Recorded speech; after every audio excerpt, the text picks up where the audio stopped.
Bonjour à tous, bonjour à toutes. C'est Alex Julien B pour la petite vidéo sur l'horoscope du Lion pour l'année 2019.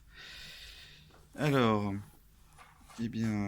aujourd'hui, on va voir le destin du Lion en général. Euh, on va voir l'interprétation des maisons euh, du Soleil en Lion dans les 12 maisons astrologique, oh, excusez-moi, j'ai fait la grasse matinée. Voilà. Et enfin, on verra donc les transits les plus importants de l'année 2019 pour les lions des trois décans. Alors, le soleil ou l'ascendant dans le lion. Alors, il faut savoir déjà dans un premier temps que le soleil se trouve dans le signe du lion du 23 juin au 23 août. Après, la date peut changer en fonction de l'année.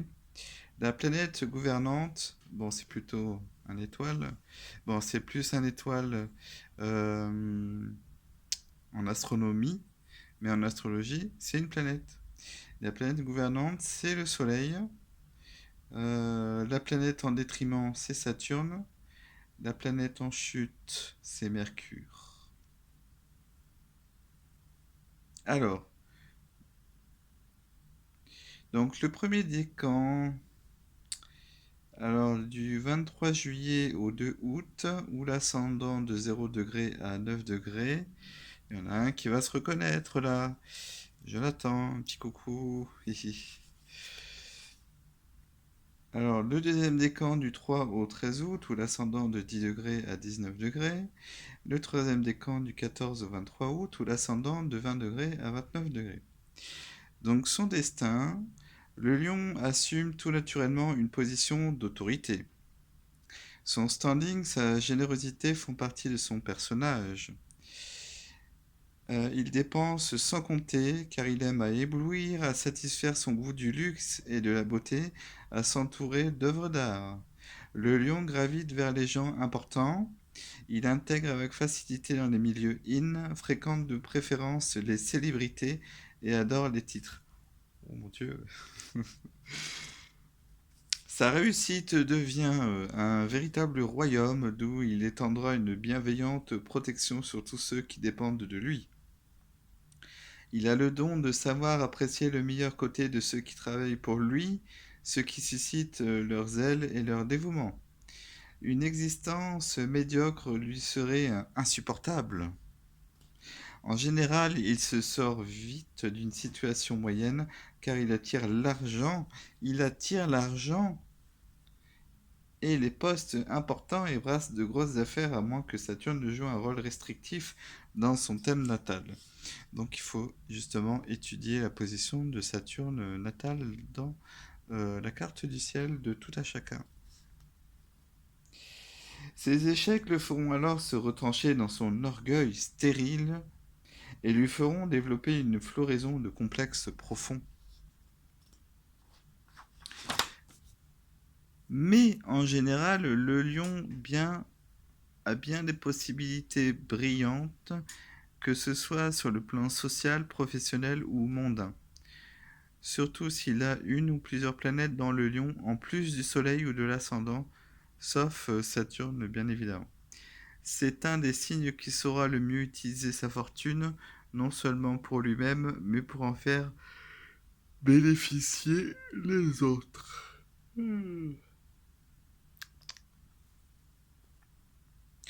Voilà. Alors, l'homme lion,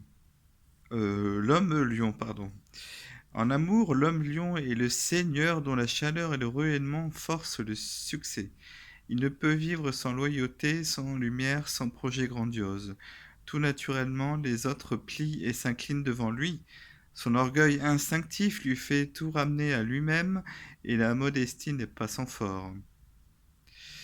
Il cherchera toujours à être maître de la situation dans les circonstances difficiles et y parviendra, à moins de très mauvais aspects de Saturne dans son thème astral. Amant puissant et généreux, il se plaît à donner, mais exige le don total, l'admiration pleine et entière. En retour, il accordera sa protection, une loyauté à toute épreuve, et une vie large et luxueuse à celle qu'il aime. Il la voudra couverte de bijoux, parée comme une idole qu'il sera fier d'exhiber. Elle lui devra d'être la plus belle ou la plus brillante. L'orgueil tient au moins autant de place que l'amour dans son existence. Sa vie conjugale doit être un show permanent de réussite et de bonheur, ne serait-ce qu'en apparence. Il n'admet aucune faiblesse et ne pardonne pas la trahison qu'il considère comme une perte de prestige. Son foyer est son royaume et il sera très attaché à ses enfants. Il aime à recevoir, à bien faire les choses, à sentir que tout le monde est heureux autour de lui, mais il risque d'y avoir des désaccords entre ses enfants s'ils sont de lits différents. Il peut avoir de grandioses aspirations communes avec une femme à l'ascendant Verseau. Ils sont aussi généreux l'un que l'autre et aiment, et aiment une vie large, mais s'il a une cassure dans le mariage, elle risque d'être irrémédiable. Il ne s'accordera pas avec la femme taureau, trop terre à terre, ni avec la femme scorpion, trop jalouse et aussi égoïste que lui. En revanche, il s'entendra très bien avec les femmes bélier ou sagittaire qui possèdent la même ardeur et le même goût de vivre que lui. Voilà. Alors, la femme lion. La femme lion est forte et sûre d'elle, ou du moins c'est toujours l'image qu'elle cherche à donner. C'est la vedette. Elle se donne beaucoup de mal pour qu'on l'admire et elle ne jouera jamais les utilités. Si elle est frustrée dans ses tendances, elle développera une propension à l'esprit de domination. Fière et orgueilleuse, elle ne pourra être conquise que par un être d'exception ou par celui qui lui apportera la vie brillante à laquelle elle aspire. Si elle ne réalise pas le mariage de ses rêves, elle voudra à tout prix faire arriver ceux qu'elle aime, mari, amant ou enfant. Elle est une merveilleuse hôtesse qui adore recevoir souvent et somptueusement des gens en vue de préférence. Elle n'accepte pas les échecs. Si son mariage doit se briser, elle vivra son divorce comme une maladie grave dont elle mettra longtemps à se remettre. L'homme du Verseau l'attire. Il est moins ambitieux qu'elle, mais avec lui on ne sait jamais. Il peut arriver à de soudaines réalisations qui la combleront d'aise. Le taureau est trop possessif et n'a pas assez d'envergure pour l'intéresser. Le scorpion est trop tourmenté ou trop jaloux. Avec le bélier, elle pourra accomplir des choses grandioses ou réaliser des projets ambitieux. Le sagittaire lui fera mener la grande vie ou lui fera faire des voyages de prestige. Voilà. Bon, alors là, on a vu l'homme lion et la femme lion. Maintenant, laissez-moi vous parler justement des soleils en lion dans les différentes maisons astrologiques. Donc, comme je vous ai dit, les maisons astrologiques, il y en a 12. Alors, la maison 1, c'est le sujet lui-même, son caractère, sa constitution physique, ses initiatives. Les planètes situées en 1 prennent une importance particulière. Maison 2, les possessions matérielles, les gains par ses propres moyens. Maison 3, les rapports avec l'entourage, frères, sœurs et voisins, les activités quotidiennes et les études, les déplacements, la vie pratique. La maison 4, la famille, l'hérédité, les possessions venant de la famille, tout ce qui rapporte au foyer, à la maison ou aux propriétés. La dernière partie de la vie. La maison 5, la vie amoureuse, les plaisirs, les spectacles, les arts, les spéculations ou jeux de hasard, les enfants. Maison 6, le travail imposé, les servitudes ou obligations, les maladies, les animaux domestiques. Maison 7, les rapports avec autrui, les unions, mariages, associations, contrats, le reposer, les adversaires, déclarés, les procès. Maison 8, la mort et l'outre-mort, le subconscient, les rêves, la sexualité, les gains ou les pertes provenant d'une autre source que l'argent gagné, héritage, donation, pension, argent ou bien venant du conjoint. Maison 9, la vie intellectuelle ou spirituelle, l'évolution morale, les grands voyages et séjours en pays étrangers. Maison 10 au milieu du ciel, la carrière professionnelle ou sociale, l'action, la réussite, une planète placée en maison 10 prend une importance particulière. Maison 11, la réalisation des espoirs, les rapports humains et sociaux, les amitiés et les protections. Maison 12, les choses cachées dans la vie, les épreuves, les maladies, la perte de liberté, l'exil, les ennemis cachés, le goût de la vie retirée et l'isolement, les liaisons secrètes, l'occultisme. Donc du coup, si vous avez le soleil en lion dans, dans les maisons 1 ou l'ascendant, la maison 4 ou le fond du ciel, la maison 7 ou le descendant, la maison 10 ou le milieu du ciel, eh bien ça fait de votre signe, le soleil en lion, la planète dominante de votre thème astral. Donc bravo, parce que le soleil, en sachant que le soleil est en domicile en lion, eh bien ça augure un destin remarquable. Après, tout dépend aussi des aspects que fait votre soleil dans votre thème astral.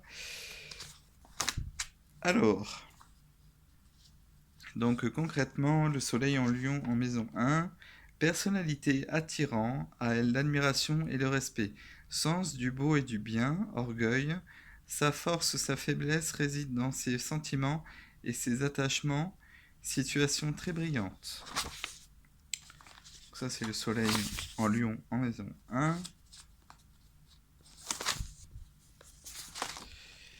Après, le soleil en lion en maison 2.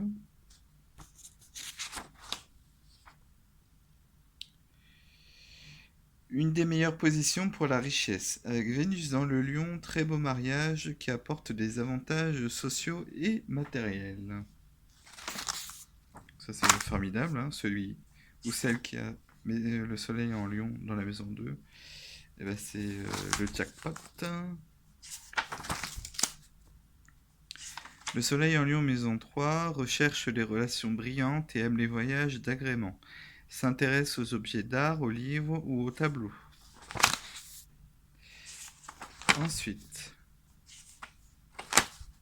le soleil en lion en maison 4, parenté haut placé, ce qui ouvre les portes s'il n'y a pas de mauvais aspect.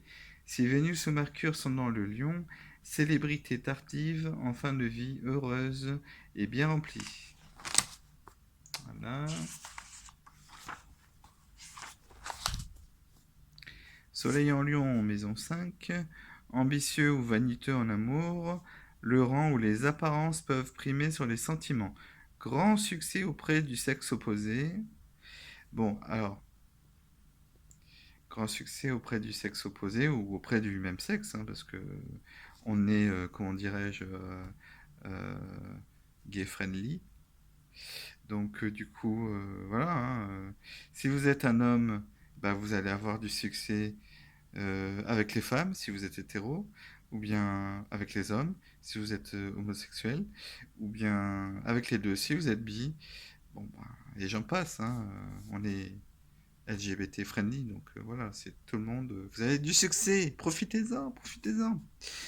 Du coup, réussite dans un domaine artistique ou dans le spectacle. Donc, si vous avez une âme d'artiste, ben,